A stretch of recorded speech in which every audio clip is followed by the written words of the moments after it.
Você sabia que o dia 16 de setembro de 1992 ficou marcado na história do mercado financeiro global? Nessa data, que ficou conhecida como Quarta-feira Negra, o mega investidor George Soros fez uma aposta agressiva na queda da libra esterlina, forçando o Banco da Inglaterra a abandonar o sistema de bandas cambiais e a desvalorizar sua moeda de forma abrupta.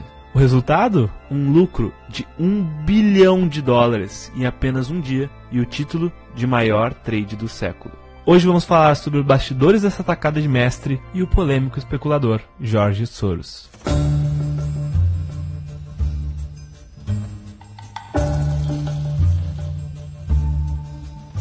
Antes de mais nada, é importante entendermos o contexto no qual a Grã-Bretanha estava inserida na época e o porquê de uma desvalorização tão acentuada na sua moeda.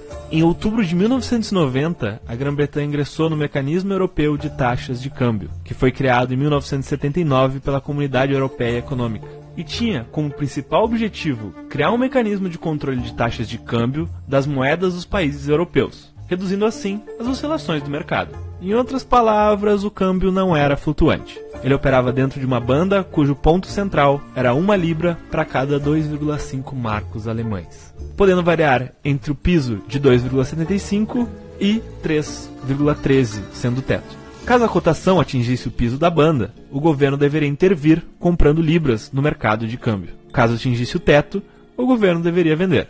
O racional era simples. Ao manter a paridade da moeda com a moeda da Alemanha, que era no caso a economia mais sólida da Europa, a Grã-Bretanha esperava assim ter estabilidade econômica, contendo a inflação e retomando seu crescimento, visto que o país estava em recessão. O porém é que as coisas não saíram conforme esperado. Na prática, o desemprego continuou subindo, a inflação se manteve elevada e o mercado imobiliário se tornou uma preocupação.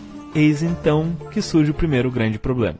A situação piorou quando o Bundesbank, o Banco Central Alemão, decidiu elevar as taxas de juros para conter a pressão inflacionária que o país enfrentava, devido aos altos custos da recém-unificação entre a Alemanha Ocidental e a Alemanha Oriental. Conforme o MTC, em teoria o governo britânico deveria acompanhar o Banco Central Alemão e também elevar sua taxa de juros. Entretanto, dado o cenário de recessão, o primeiro-ministro britânico, John Major, com medo de agravar ainda mais a crise, especialmente no mercado imobiliário, decidiu que a taxa de juros não seria elevada.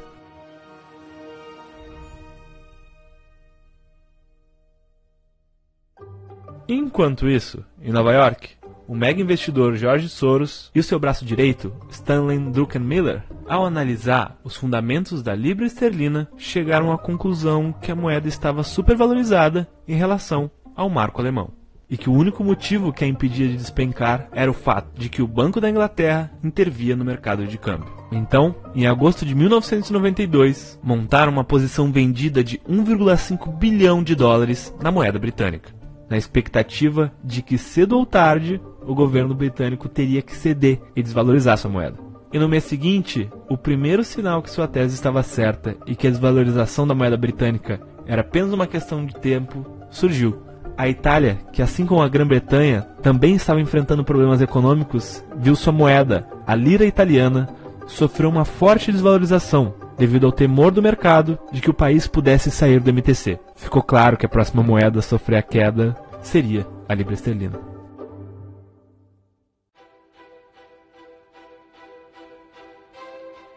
Na terça-feira, dia 15 de setembro, algo inesperado aconteceu. O presidente do Bundesbank, Helmut Schlesinger, concedeu uma entrevista para o jornal alemão Handelsblatt e deu a entender nessa entrevista que as outras moedas, além da lira italiana, também deveriam sofrer uma desvalorização e que o MTC deveria ser realinhado.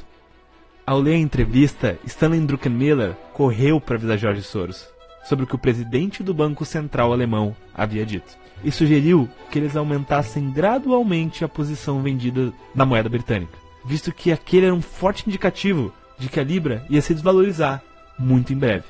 Soros escutou o racional e falou: "Isso não faz o menor sentido." "Como assim?" Druckenmiller perguntou. "Se for realmente o que Schlesinger disse, por que aumentar a posição gradualmente? Vá na jugular." Então, Soros e Druckenmiller passaram a vender tudo o que podiam de libras esterlinas no mercado.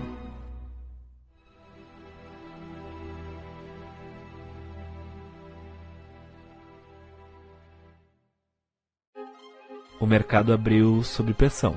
Rumores da desvalorização da libra esterlina chegaram em todas as mesas de operação, e com eles, ordens e mais ordens de bancos, fundos de pensão e multinacionais solicitando a venda da moeda.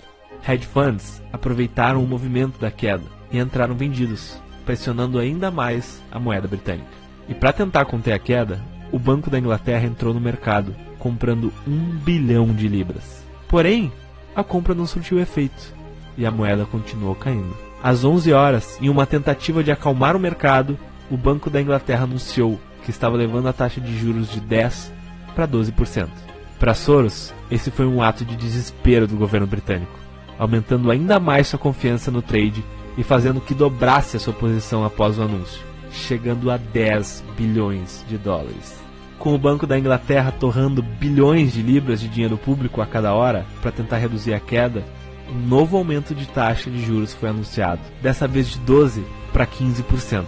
Novamente sem sucesso, a medida foi um sinal de fraqueza.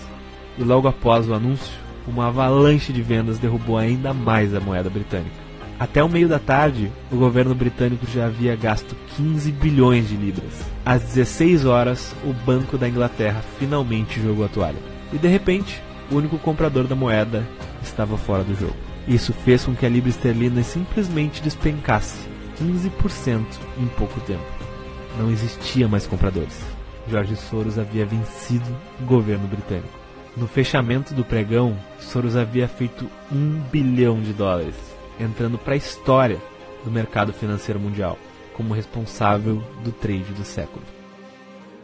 Se você gostou do conteúdo, por favor, deixe o seu like, se inscreve no canal, porque esse é o Curioso Mercado.